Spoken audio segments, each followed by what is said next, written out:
Peut-être avant de commencer, je dois vous dire quelque chose. J'ai été internée ici quand j'avais votre âge. Non, je reste pas ici. Si, tu vas rester un petit peu ici. Dimanche, lundi. Je me souviens en CP, quand on apprenait à les écrire. Ces mots voulaient tous dire quelque chose. Mais en fait, ils sont vides. Tout est vide. La Gestapo! Comment ça se passe ce matin?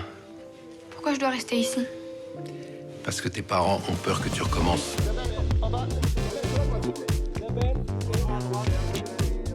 Bonjour Isabelle. Bonjour. Isabelle Carré, Les Rêveurs. On a tellement aimé le livre. Et là, c'est un film. Parce que c'est vrai que ce livre nous avait tous bouleversés. Et là, on se retrouve avec des images qui racontent ces enfants, qui racontent cette jeunesse fracassée, qui raconte... Fracassée, je sais pas, en tout cas différente. Dans les années 80, 90, c'est vrai que on est issus, nous, d'une génération où les enfants n'étaient pas encore au centre. Et donc, on suivait derrière, vaille que vaille, comme on pouvait. Mais c'est vrai que c'était pas simple d'adapter 350 pages d'un livre pour en faire un scénario de 90 pages. Et j'ai voulu remettre un peu l'église au centre du village, c'est-à-dire parler de mon expérience vraiment à 14 ans, mon expérience douloureuse à un certain moment, puisque je me suis retrouvée dans un hôpital psychiatrique quand j'avais 14 ans. Mais le film traite surtout de comment on s'en sort, quoi. Comment on va vers la lumière. Qu'est-ce que c'est que d'arriver là et qu'est-ce que c'est que comment on fait pour s'en sortir. Ouais. Et il y a un cri finalement aussi d'une jeune fille et qui dit au fond j'ai envie de vivre. Mais regardez, exactement. Regardez les images de ce film, Les Rêveurs. Tu danses? Bah alors habille-toi. Je danse pas avec un mec en pyjama, moi. Vas-y. Tes émotions, tes blessures ne vont pas t'abandonner. Jamais.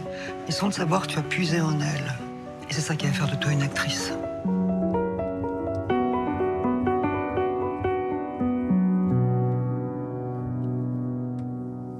Je veux pas te nourrir de médicaments et de courte cuisine, elle dit. Oui, c'est ça. C'est-à-dire que, en fait, pourquoi l'idée d'adapter ce roman? Parce que c'était pas mon idée au départ. Philippe Godot, le producteur, distributeur de la Pan-Européenne, qui est venu vers moi à plusieurs reprises pour me dire qu'il croyait vraiment à la possibilité de moi en tant que metteuse en scène, ce qui n'était pas dans mon idée au départ. Mais surtout, ce qui a joué, c'est le confinement.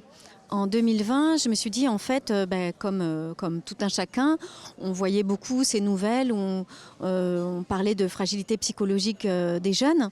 Et au bout du compte, en 2022, 2023, 2024, on s'est dit, non, ça n'a pas décru. C'était pas lié, sans doute le confinement a accéléré les choses, mais ça avait déjà commencé avant et c'était pas lié qu'au confinement. Et ça a continué. Et je me suis dit, au fond, de mettre en perspective mon expérience à moi face à cette détresse des jeunes aujourd'hui pourrait vraiment être intéressante. Et alors ce terme qui est un peu philosophique, qui s'appelle la pérédance, c'est ça, c'est-à-dire qui est le mieux placé finalement pour parler de ça que quelqu'un qui a déjà traversé cette problématique-là. Ouais, et qui vient, alors on le voit dans le film, partager avec des ateliers d'écriture. Oui, des ateliers d'écriture, le théâtre. Il y a une forme de liberté. De rédemption. Moi, j'y crois beaucoup, puisque moi, c'est le théâtre qui m'a sauvée. C'est vraiment le message que je veux faire passer. C'est un film qui n'est pas glauque, qui n'est pas triste, qui est j'ai voulu beau, même dans l'image, dans la musique, dans ce que ça raconte de goût de la vie, en fait. J'ai envie de faire passer ce message, ne t'inquiète pas, ça passe. Ok, tu vis ça, c'est vraiment un film pour les jeunes et leurs parents qui se retrouvent un peu désarmés face à ça. Ne t'inquiète pas, ça passe. Et ça passe comment? Ça passe avec la fraternité, l'amitié. Il y a dans cet hôpital des jeunes qui se retrouvent entre eux et qui se sentent du coup déstigmatisés aussi, parce qu'ils se rendent compte qu'ils ne sont pas les seuls à vivre ces choses-là, mais aussi en partageant un atelier d'écriture. Et moi, j'en donne des ateliers d'écriture dans la vraie vie. Donc je me suis inspirée de ça et je me suis inspirée effectivement de ce moment-là qui m'est vraiment arrivé, où je me suis retrouvée dans un atelier d'écriture à la maison de Solène. Et j'avais des jeunes devant moi qui étaient assez fermés, un atelier d'écriture, on va se faire chier. Et je leur ai dit, vous savez, moi j'ai été internée ici quand j'avais votre âge. Et là j'ai vu tous les visages se lever. Et il y a ce moment dans la bande-annonce aussi, tous les visages se levaient. Et là, on a pu s'amuser, on a pu créer, on a pu raconter des choses ensemble. Ce moment-là, il était incroyable. C'est pas du tout un documentaire. C'est vraiment un film. Ouais, merci de le De dire. Ouais, fiction. je voulais pas du tout. Ouais. Ça s'appelle Les Rêveurs. Ouais.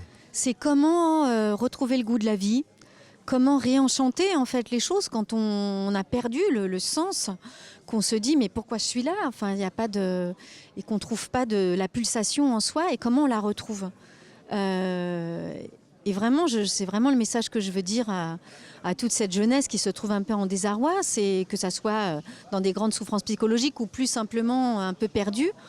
Voilà, il y a plein de solutions en fait. Ouais. Il y a plein de Mais solutions. la pire des solutions, ça ne serait de ne pas les voir, de ne pas les entendre, de ne pas les écouter. Alors voilà, vous dites le mot écouter. Ouais. C'est vrai que, comme je le disais tout à l'heure, on a ces chiffres en tête qu'on voit dans les journaux télévisés régulièrement de ces pourcentages de détresse psychologique des adolescents, des enfants qui augmentent. Mais pour autant, on ne les entend pas. On ne leur donne pas la parole. Il n'y a pas une émission où j'ai entendu des adolescents s'exprimer là-dessus. Donc le film aussi, c'est pour ça qu'il donne la place aux jeunes. J'ai vraiment très très envie qu'on les entende eux, quoi. Et qu'on fasse quelque chose. Parce que c'est vrai que pour l'instant, bon, il n'y a jamais eu de film de fiction sur ce sujet. Même mondial. Ouais. Il y a eu des séries, des web-séries, notamment en France, mais des grands films comme ça, cinématographiques, quoi, qu'on va voir au cinéma avec des belles images dédiées à eux, quoi, qu'on leur donne cette place-là. Ouais. Non, mais c'est Il vrai. n'y en a pas eu. Ouais, mais c'est vrai que c'est un film qui donne de l'espoir. Il y a des images où on te voit courir vers le théâtre de l'atelier, la vie comme une forme de force, comme ça, vitale, qui t'appelle quelque part. Ben, c'est la phrase que dit le prof de théâtre, qui est joué merveilleusement par Nicole Garcia. Et c'est d'ailleurs elle qui a voulu rajouter absolument cette phrase. Elle a dit « Je veux bien faire le rôle, il est très beau, mais je veux rajouter cette phrase ». J'ai dit « Ah bon, mais quelle phrase, Nicole ?» Et c'était « Tes blessures vont pas t'abandonner, jamais. Mais sans le savoir, tu vas puiser en elles et c'est ça qui va faire de toi une actrice. » Et j'ai envie de dire plus globalement, c'est ça qui va faire de toi une belle personne, c'est ça qui va faire de toi une personne empathique, c'est ça qui va...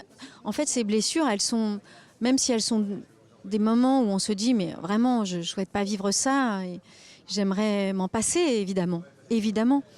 Mais c'est ça qui va faire aussi la richesse intérieure et l'être humain capable de parler à un autre et de le comprendre et d'être empathique et de partager, en fait. Et d'aider les autres aussi à trouver des solutions. Merci Isabelle. Merci. Quel beau film.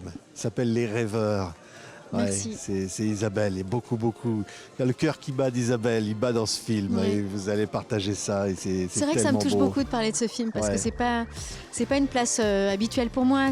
Là, c'est la place d'une réalisatrice, ce que j'ai jamais été, et puis de raconter une histoire très très intime pour essayer d'apporter ma petite pierre, voilà. Et j'espère que ça sera le cas. J'espère que ce film aidera, voilà.